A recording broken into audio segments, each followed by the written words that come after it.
a relação entre o clima e os biomas brasileiros? Eu sou Miriam Rezende e esse é o assunto principal do nosso vídeo. Ultimamente, as pessoas estão falando cada vez mais sobre as questões ambientais e existe uma razão muito forte para isso aí. Nós estamos presenciando cada vez mais eventos climáticos extremos, então é uma questão que está muito explícita para que todas as pessoas do planeta possam observar que algo de diferente está acontecendo, algo de errado está acontecendo.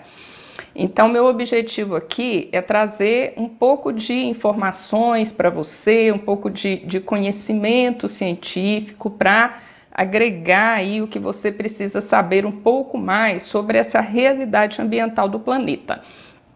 Então, vamos começar falando o seguinte, pensando o seguinte, o planeta Terra, ele tem vida. Então, por isso, nós precisamos entender que o planeta Terra, ele se autorregula. Nós podemos fazer uma analogia disso aí até com o corpo humano. Por exemplo, se você pensar, falando até um pouco sobre a questão de clima do planeta, se você pensar que você tem uma temperatura normal aí do seu corpo, 36 graus e meio aproximadamente, se essa temperatura ela aumenta 1 grau, aumenta 1 grau e meio, aumenta 2 graus, você não vai ficar numa situação de febre, você não vai sentir um grande mal-estar. Quando o organismo da gente está com 38, 39 graus, a gente sente muito mal-estar. Então, é um percentual relativamente pequeno em relação à temperatura normal do nosso corpo. O planeta Terra, a gente pode fazer essa analogia também. Falando em específico sobre o clima, desde que a temperatura do planeta começou a ser monitorada, que foi no século XIX, os cientistas eles detectaram que, no geral, a temperatura do planeta ela aumentou quase 1 grau e meio. Então, se a pessoa pega essa informação de maneira superficial, se ela não entende essa relação desse aumento de temperatura com o todo, a pessoa pode pensar, geralmente a gente é egoísta, né? A gente pensa se a gente está sentindo calor ou não. Ah, mas 1 grau e meio? Que diferença isso faz? Só que a questão, ela não é bem assim, não. Não é com relação necessariamente à temperatura que a gente está sentindo. É claro que tem muitos casos, em muitas situações, a temperatura dos microclimas ela está ficando mais quente, sim. Só que o aquecimento global, esse aumento da temperatura do todo do clima, o problema maior é que esse aumento de temperatura ele está desregulando o clima. Então, novamente, fazendo uma analogia com o corpo humano. Se a gente fica de febre, não é desagradável, a gente não tem um mal-estar, mas essa febre, ela tem uma causa. Qual que é a causa? O organismo está doente. Aí a gente tem que buscar um médico para ajudar a gente a compreender o que é a causa dessa doença e a gente combater essa causa, se cuidar, se medicar para que o todo melhore.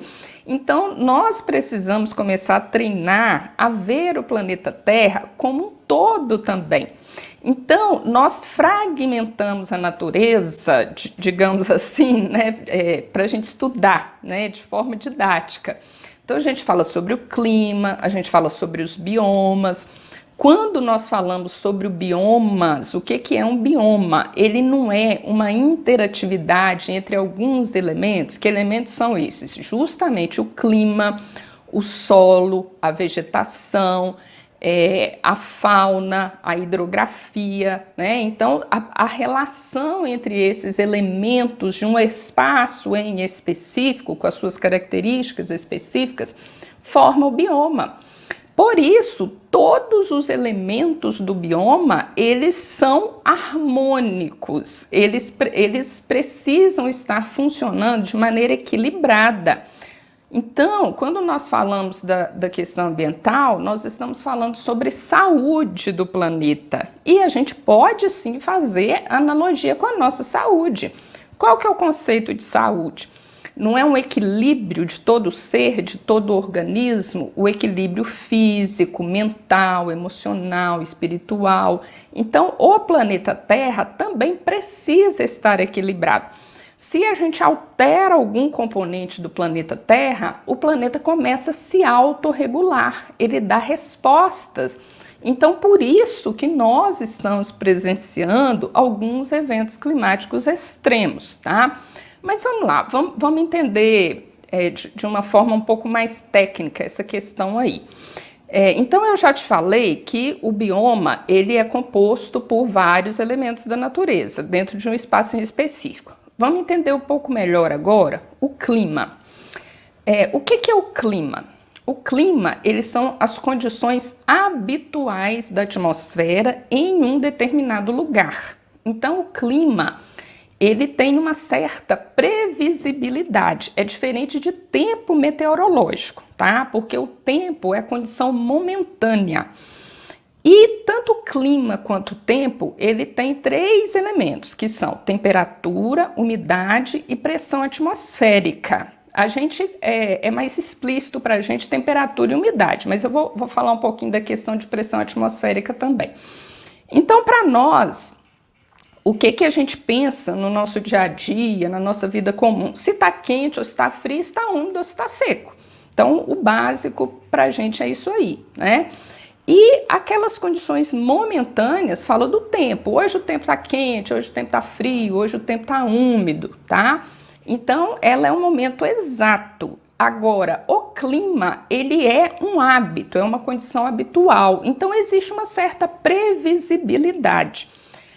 Por exemplo, nós temos as estações do ano. Então, elas têm o seu comportamento habitual em determinados lugares, né? Cada lugar tem um tipo de clima diferente, tá?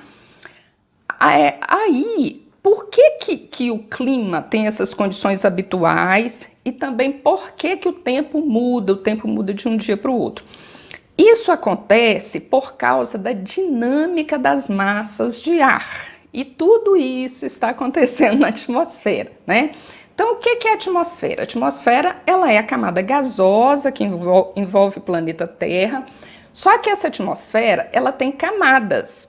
E cada camada da atmosfera, ela é caracterizada pela sua temperatura e pelos gases que compõem essa camada. O nosso habitat, a superfície da Terra, o lugar onde a gente vive, a gente está na primeira camada da atmosfera, que está mais perto da superfície, obviamente, né? A gente vive na superfície.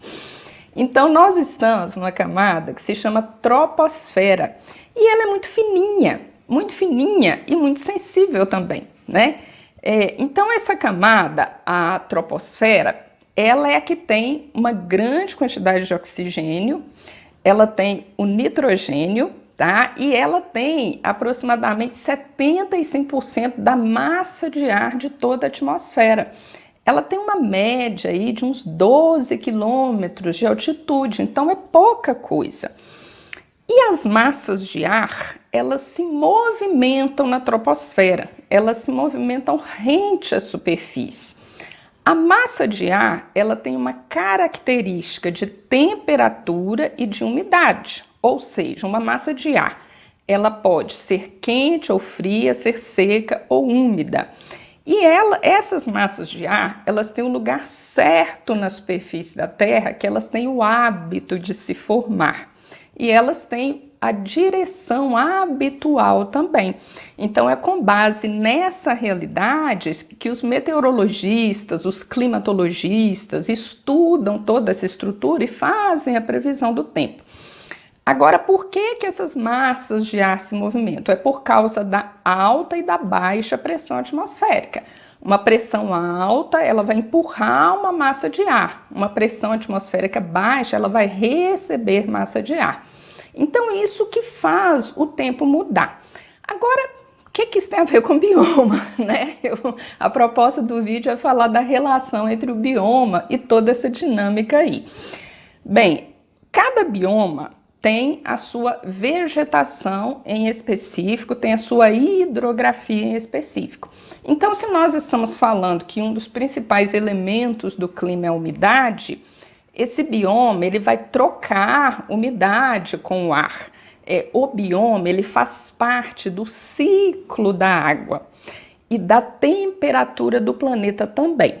Por exemplo, existe uma massa de ar que se forma sobre a região amazônica, no Brasil, sobre o bioma amazônico.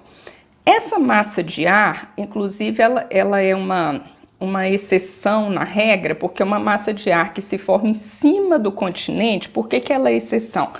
Porque, via de regra, as massas de ar que se formam em cima dos continentes, elas são secas, que elas estão se formando em cima de terra firme. Só que essa massa de ar, ela se forma em cima do continente, mas ela é úmida. Por que ela é úmida? Por conta das características do bioma amazônico, que é um bioma onde tem muita água, onde tem uma floresta exuberante. Então, essa quantidade imensa de vegetação e de umidade da floresta amazônica vai fazer com que essa umidade vá evaporando, nós chamamos isso de evapotranspiração. E essa umidade, ela percorre algumas partes do Brasil e leva chuva. A gente chama isso também de rios voadores, porque é uma grande umidade que vai seguindo com a massa de ar, tudo na troposfera. Então, olha só como que essa relação ela é harmônica, ela é perfeita. Aí, a partir do momento que nós começamos a alterar os biomas, quando nós começamos a acelerar a questão do desmatamento, a questão da degradação, isso vai trazer um efeito cascata e uma série de consequências. Toda ação, reação, porque a Terra ela vai se autorregulando. Então, são exatamente essas alterações que vão trazendo as mudanças climáticas, as alterações do clima. Outra questão também, que é uma grande função da vegetação. Então, olha só, a vegetação ela tem várias funções aí para regular. Tudo na natureza é importante, né? Tudo tem sua importância. Então, ao mesmo tempo que ela vai emitir umidade para o ar através da evapotranspiração, ela vai agregar também o CO2 que nós emitimos e ela vai emitir oxigênio. Só que aí a interferência humana ela está sendo muito grande no planeta. Por quê? Nós estamos retirando muita vegetação, desmatando os biomas. Para fins diversos, a gente desmata os biomas. E então, além de desmatar, nós também queimamos muitos combustíveis fósseis. E isso é uma novidade no planeta. O planeta ele não foi criado para ter toneladas e toneladas de CO2, de metano no ar. Isso nós, seres humanos, que inventamos a partir da Revolução Industrial, que é relativamente recente, que começou ao final do século XVIII. Então, veja bem, a gente está emitindo uma série de gases que não faziam parte da atmosfera nessa grande quantidade. Nós estamos tirando a vegetação. Como é que a gente não quer que tenha alteração climática? Não tem jeito, porque a Terra ela se autorregula. Então, essas massas de ar que leva chuva, que às vezes é uma massa de ar seca, que às vezes é fria, que às vezes é quente, elas estão ficando desreguladas por conta de tantas alterações que nós estamos fazendo nos biomas e tanto que nós estamos alterando também o ar. Então, tudo fica desregulado. Então, para concluir, é fundamental que a gente entenda que para o planeta Terra ele ter saúde, ele precisa de equilíbrio. E hoje isso é um grande desafio, porque nós estamos alterando demais e a gente acostuma a viver no meio de tantas questões artificiais, tanta tecnologia. Então, muitas pessoas, elas se sentem até impotentes diante disso aí, porque elas pensam, nossa, o problema é tão grande, não tem jeito de resolver. Tem muitas pessoas que pensam assim, mas eu não penso assim não, viu? Se não fosse isso, eu não estaria aqui. Tem jeito de resolver sim. Por quê? A ciência ela tem avançado muito e, no meu entendimento, a solução para esses problemas é o conhecimento, é através do conhecimento, a gente buscar conhecimento, colocar esse conhecimento em prática e a gente pensar que a gente seguiu um caminho de destruição que acelerou imensamente a partir da Revolução Industrial. Mas nós temos condições de investir na ciência, investir nesse conhecimento e buscar soluções para que a gente viva de forma equilibrada nesse planeta Terra. Equilíbrio, a palavra-chave, saúde para nós seres humanos e saúde para esse planeta. Se gostou, curte o vídeo, se inscreve aqui e até a próxima!